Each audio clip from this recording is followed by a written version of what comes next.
Okay, Podsters, this is it. This is your tipping point, your moment to take action or live with never knowing what could have been. We all have that thing that we know we are meant to do that scares us, that we're not sure we can do, and that we know we need a little help doing. My Do the Thing Fall Retreat is happening October 13th through 15th in where else? Cape Cod, in the tranquil seaside town of Truro, where I've hand-selected a beach house for 9 like-minded women to get together and do the thing. You already know that there's a life waiting for you on the other side of this thing. And this powerful, intimate 2.5-day workshop is exactly what you need. If you don't do it now, you probably never will. Don't live with regret. Do the thing.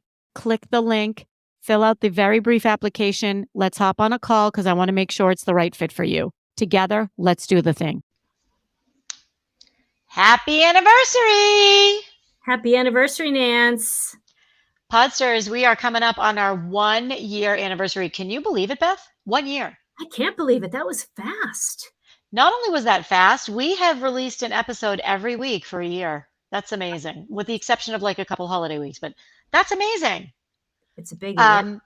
Do you want to tell everybody what we're doing for our very special anniversary episode? So for our anniversary, not only are we going on LinkedIn Live to record. June 15th, 12 o'clock. June 15th, 12 o'clock. Yep. But we are going to talk about what you tell us you want to hear about. We want to. Oh my God. We want to hear what you guys have to say. That's amazing. You mean the Podsters can get in touch with us and tell us what they want to hear about? Yes, that's exactly what I'm saying. Amazing. I bet in order to do that, we have a lot of options. I'll bet that they could DM either one of us on LinkedIn or Insta. Totally. Ka-ching. They could leave a comment on my YouTube channel. It's a channel. They could hit more info on Beth's website or my website. Or, are you ready for this? Can we get a drum roll? You can send us a voice message. It doesn't matter where you are. We are streaming in 36 countries. It does not matter where you are.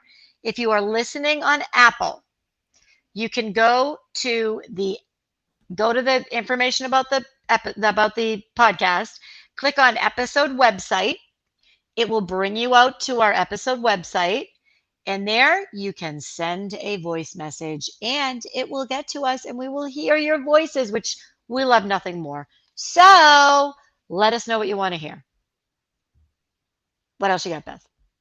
That's it. I'm excited to hear other people's voices, something instead of our own. That would be nice. Exactly. All right. Peace out. We will see you all at the special anniversary episode on June 15th, 12 o'clock on LinkedIn Live. Bye. Bye.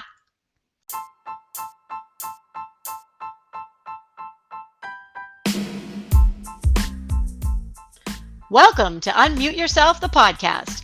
I'm Nancy Medoff, keynote speaker, best-selling author, executive coach, and equity evangelist who literally wrote the book on women in confidence. And I'm Beth Knaus, creative copywriter who works with female entrepreneurs who are done putting safe and general content out there and ready to walk the fine line between honoring their bold voices and perspectives and honoring their professionalism. We are on fire and on a mission to inspire and empower you, and who are we kidding? The world, to speak up, stand out, and get your seat at the table. If you're looking for straight talk and a weekly shot of confidence, you've landed in the right place. Beth and I met while collaborating on my #1 bestseller, Unmute Yourself and Speak Up to Stand Out. We hit it off and we knew right away that we needed to keep these important conversations going so that women around the globe will speak up and stop building our own glass ceiling. So here we are coming at you weekly with a perfect blend of realistic strategies, actionable tools, and real life stories to bring these important and somewhat controversial ideas to life. Doing so with humor, kindness, and the occasional shenanigans. Get ready to feel empowered and inspired to speak up, to stand out, and to build your confidence toolkit.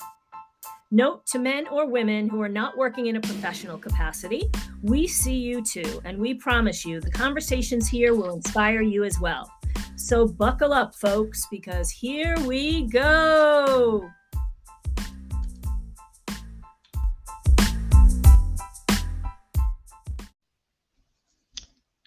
Hi, Bethy. Oh, I have to tell you something. Hi, Nance. What is it? So Danny and I were out the other night, and we met a woman named Beth. She owns a restaurant, and he kept he kept calling her Bethy. And I said, did she tell you to call her Bethy? Like, that's a little strange. He said, no, that's what you call Beth. So I'm calling her Bethy. Oh my God, Isn't that's that so funny. cute? That is Isn't that cute? That's so cute. adorable.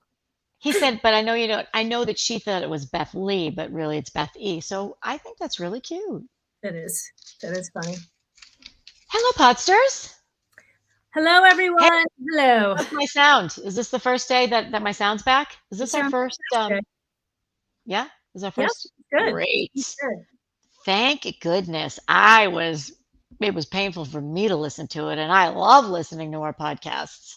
Yeah, that's okay. So thanks for bearing with me, everyone. It's all right. We all have to compromise sometimes, Nance, including our listeners. Including our listeners, and we appreciate them. So did you know that Mercury is in retrograde as we're filming this? Mercury? There's an eclipse tonight. And there is? And Pluto is in retrograde also for like 6 months. I was with an astrologer the other night. Pluto, like from Disney? Well, I said to her, how is that a thing? I said, Pluto's been demoted. It's not even a planet.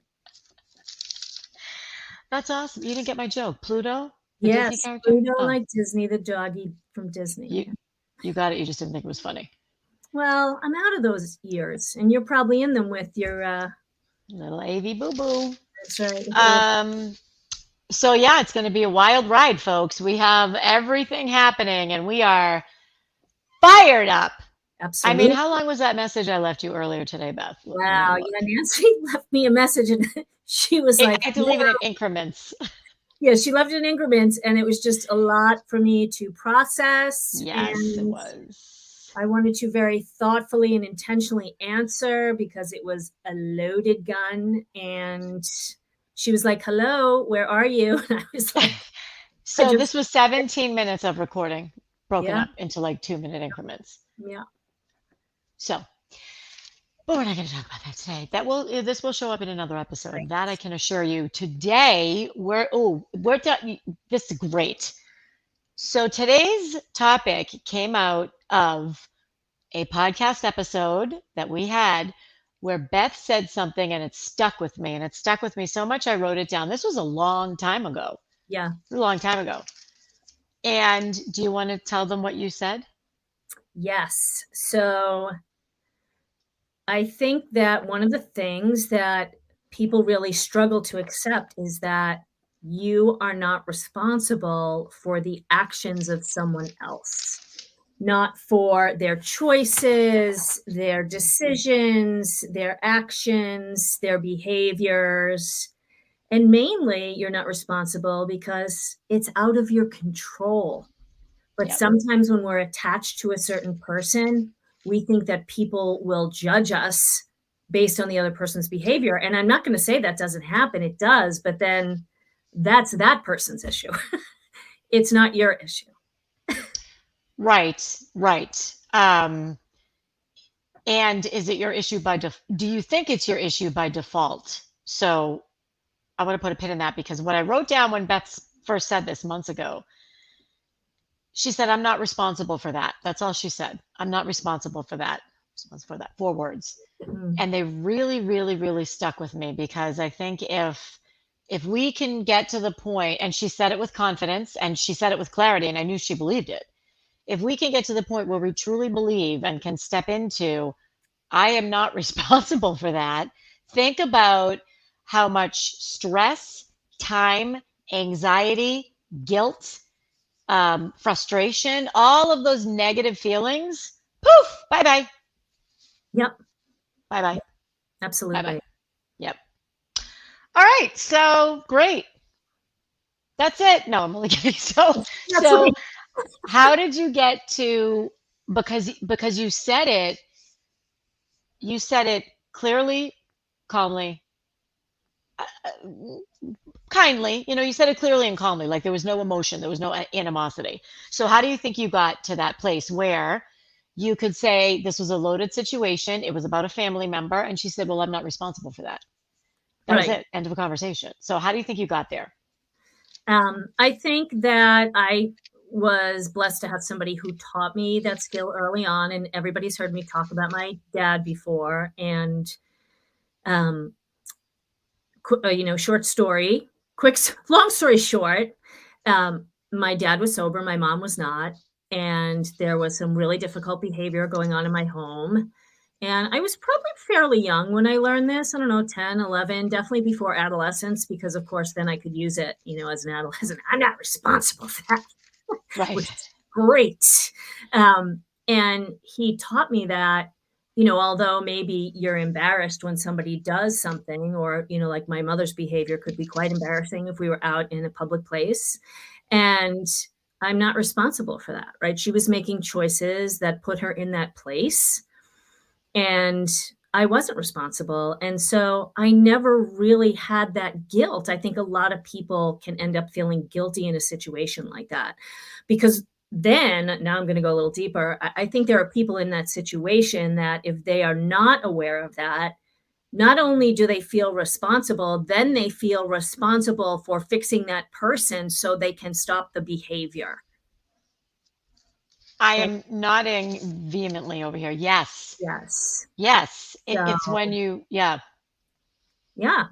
And I think this is complicated. And I'm going to say, I know it's complicated for men, and I'm sure they could be in the same situation. But for instance, after having 3 kids, at different stages, like mothers get so embarrassed. Johnny, don't put the sand in your mouth. I told you not to do that, right? And sometimes mothers are like, oh my God, the other mothers are going to think I'm a jerk. I let my kid eat sand or whatever it is, right? And then when they get older, I mean, let's face it, once your kids are like 16, 17 years old and they drive and they make their own money, they are out on their own and you have taught them as much as you can, but they're going to do stupid things. They're learning a lot of things for the first time, and making a bad choice at that age, A, doesn't mean they're a bad kid, and B, doesn't mean you're a bad parent. But yet, once it becomes public, then everyone's talking about it. No, that mother and blah, blah, blah. It's magnified if you're a single parent or if you're an absentee parent because heaven forbid you wanted to go have a successful career or, something like that. And then it's like, oh, I'm responsible for that action. No. I mean, you're doing the best you can as a parent, and your kid is still going to go off and make independent choices at a certain age. So I think we see it there. I think we see it when we're in partnerships with people, right? A spouse, a partner, whatever, that wow, I'm going on and on here. Well, can we back up, because I want to weigh in on the children thing. I'll breathe, you talk. Okay, you breathe, I talk. So I agree with you that parents are not responsible. Parents are not 100% responsible for their children's behavior. It's a conundrum, because the parents taught the child the values, and the parents modeled decision making for the child, and the parents educated the child as to what is acceptable and what is not acceptable behavior. So again, I don't think that parents are responsible for their children's behavior. And also, I don't think that they can say, I have no responsibility at all for how my child acts. That I don't agree with.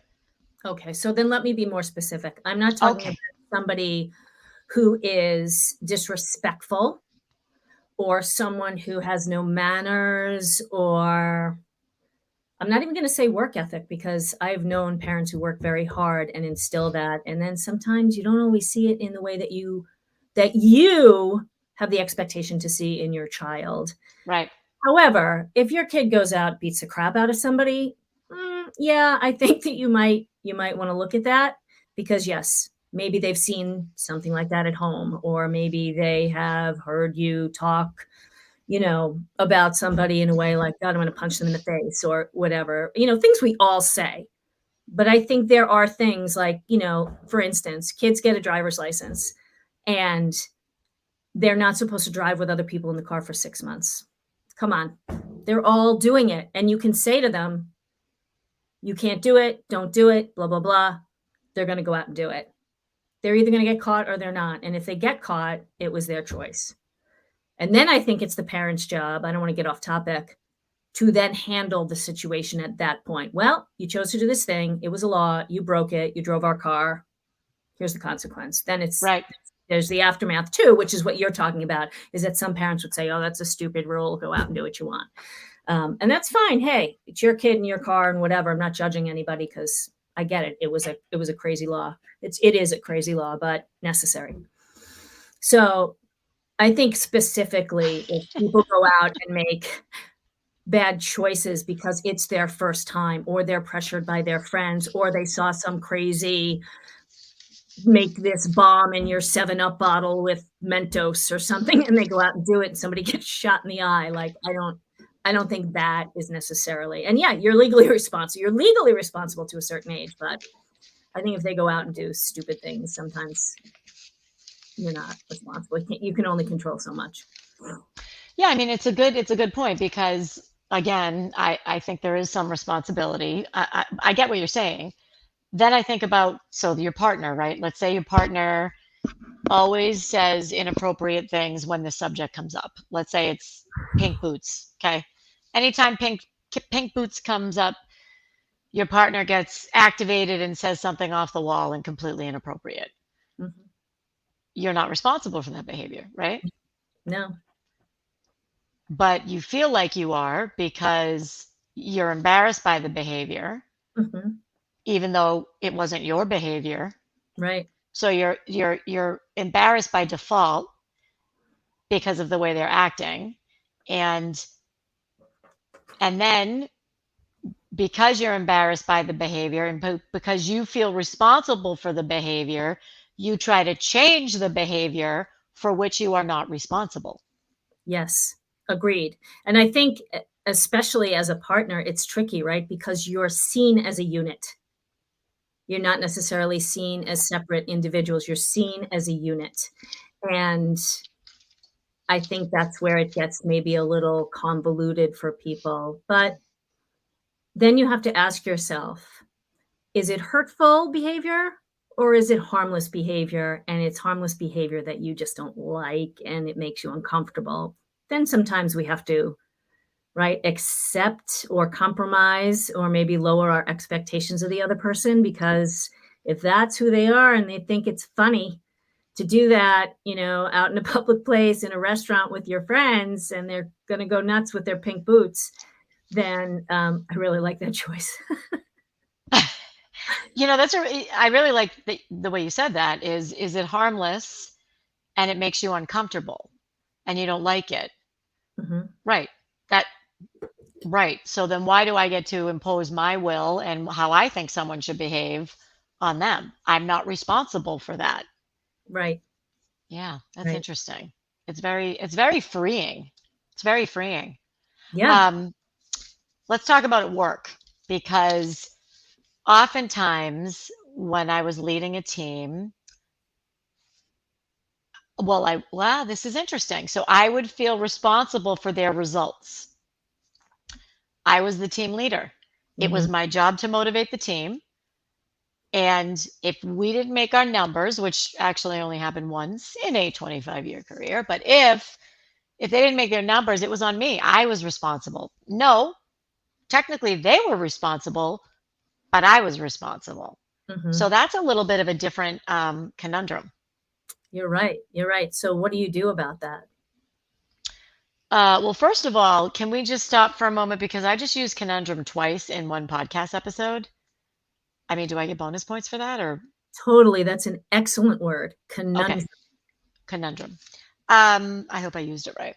So, yeah, I mean, you're really not at the end of the day. I'm not. I wasn't. They're responsible for their numbers. We're all individuals and we all have our own goals and we all have our own objectives. And at work, you're responsible for doing everything you can to make sure you get the results that you need. But at the end of the day, people can only be responsible for their own actions. Right. Because that's Yeah, this all is you can wild. control. And that was another lesson I learned along with it. My dad used to say to me, the older you get, the clearer it will become that there is so little that you actually control. And these Absolutely. were things he said to me that at the time I'd be like, yeah, whatever. Can you just drop me off at the roller rink, please? Let me go Yeah. control flying my roller skates. Okay. Yep. Yep. Did you have the four wheels or the inline? Oh, four wheels. It's a while ago Yeah, now. for sure. A while Yeah. ago. Yeah. I remember when I was a professor, I was teaching at a local university, and I had a student who was doing terribly, and he he wasn't turning his stuff in. He didn't care, and I kept giving him more and more chances, and I kept wanting to meet with him and giving him the opportunity to redo this, and he didn't. And finally, one of the other professors said, "You're at the point you care more about his grade than he does." Mhm. And that stuck with me. That was a long time ago, and I'm like, she's right. I care more about this kid passing than he does. He didn't pass, and he didn't care. Right. So if you're at work and you're working with a team, and somebody on your team doesn't have the same standards as you do, you're not responsible for that. Hmm. It's difficult because there's the team output, but are you responsible for the level of quality of everybody else's work? I don't know. Right. I don't Right. know. Yeah, Um, that's right? that's So we talked a little bit in the pregame about boundaries, hmm and I remember I stopped us because I didn't want to ruin it for the podcast, and now I can't remember what we said. Okay, right. Mercury retrograde. Okay. Do you So remember?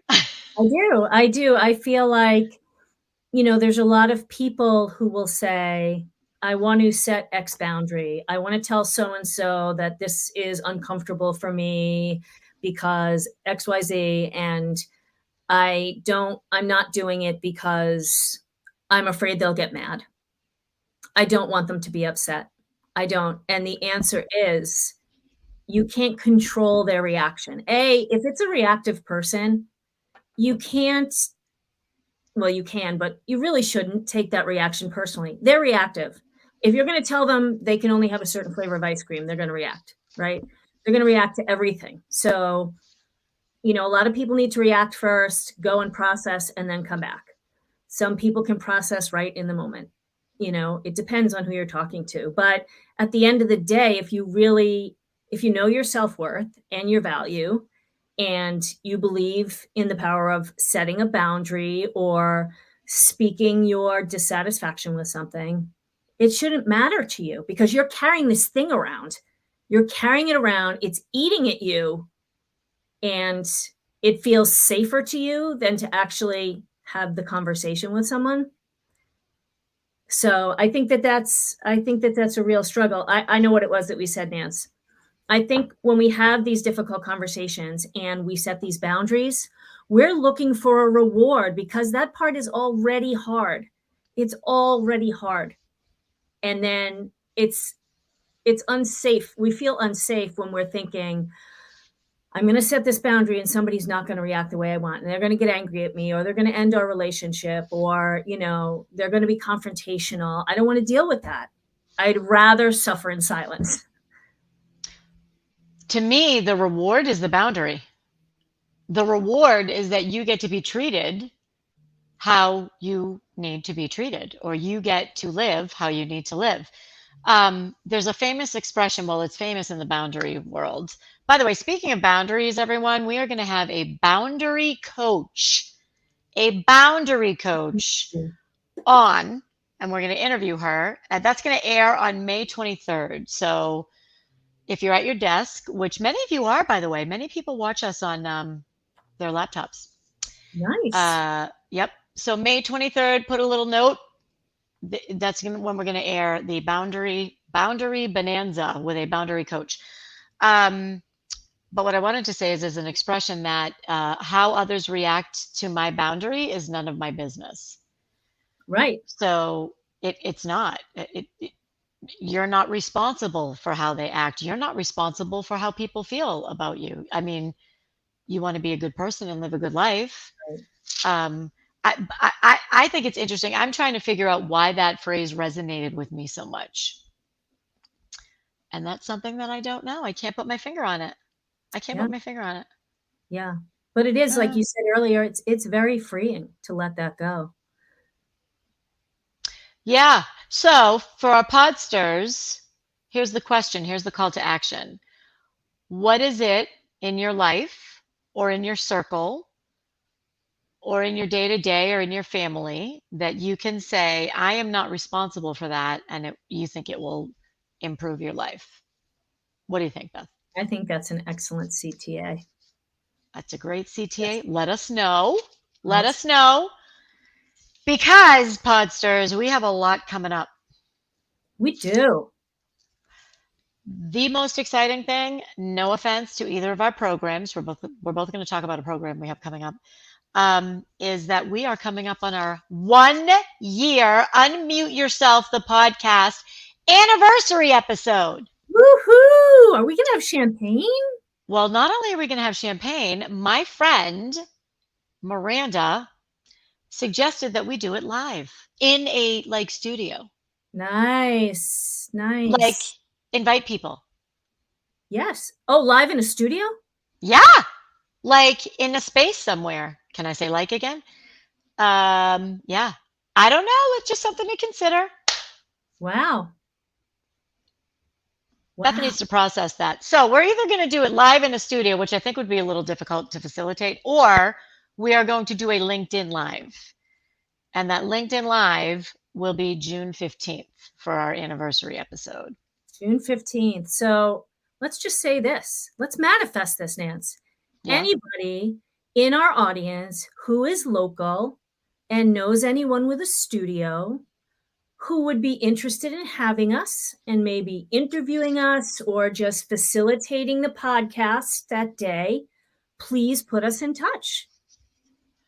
And we would want it so that people can attend, like That's with a live studio audience. That's right. right. Right. Great. I love how you put that out there. Awesome. Alternatively, June 15th, LinkedIn Live, high noon. Write that down too. That's right. One way or the other, we'll be live. Live, baby. What do you have going on? I know you're working on a pretty exciting program.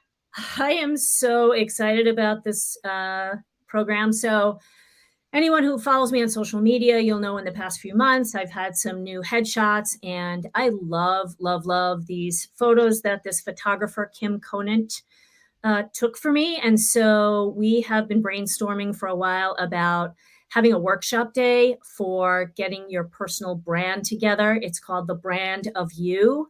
And I will be working on some messaging strategy and some basic content with up to 6 women. And Kim will be taking photos, headshots, lifestyle photos. We rented a beautiful, like this bohemian / Victorian house in Stoneham.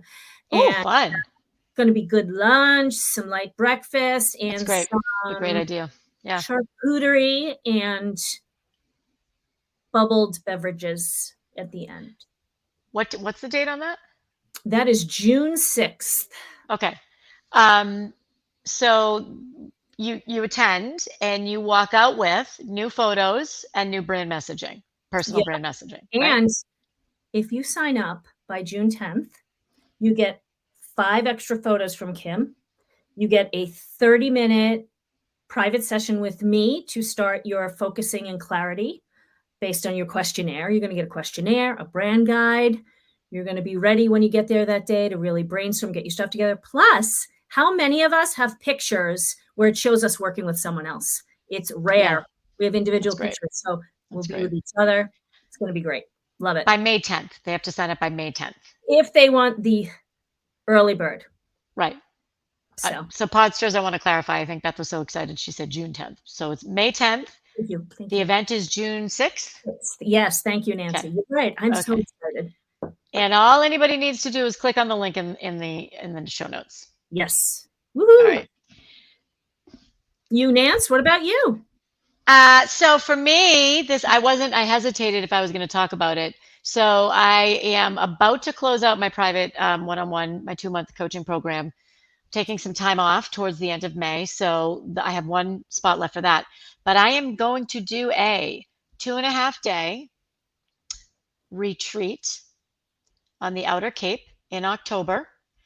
And it's going to be a do the thing retreat. So this is going to be a combination of, first of all, it's in a beautiful home, the steps to the beach in the Cape Cod National Seashore. It's going to be a combination of wellness training in terms of clarity, confidence. All of the most powerful tools from my toolkit are going to be what is rolled out here. And you're going to walk out with your playbook for whatever that thing is. It could be, I want to launch my side hustle and turn it into my full-time job. It could be, I want to leave corporate. It could be, I want to leave my job and go find another job. It could be, I'm entering retirement. What am I going to do next? It could be, I want to grow mushrooms and become a mushroom farmer and have that be my next chapter. Whatever it is, this is the 2.5 days where you clear everything away and you focus for once on you and what's next for you. I'm really excited about it. There's a wait list. It's actually like a notification list. So if you sign up, you'll get notified as soon as the details come out. And it's going to be pretty amazing. And it's going to be curated. It's a very, very small group. And it's curated by me. Nice. I would love to have some of our podsters there. Maybe we'll even do a live podcast episode from there. I can't promise, but maybe we will. Ooh, listen to that. That's exciting. Not saying, just saying. Not saying, just saying. All right, so that's what we have. We will be back next week. Anything else? I don't think so. I don't think so. I think it's a wrap. No. That's a wrap. Remember, you are not responsible for that. Peace out.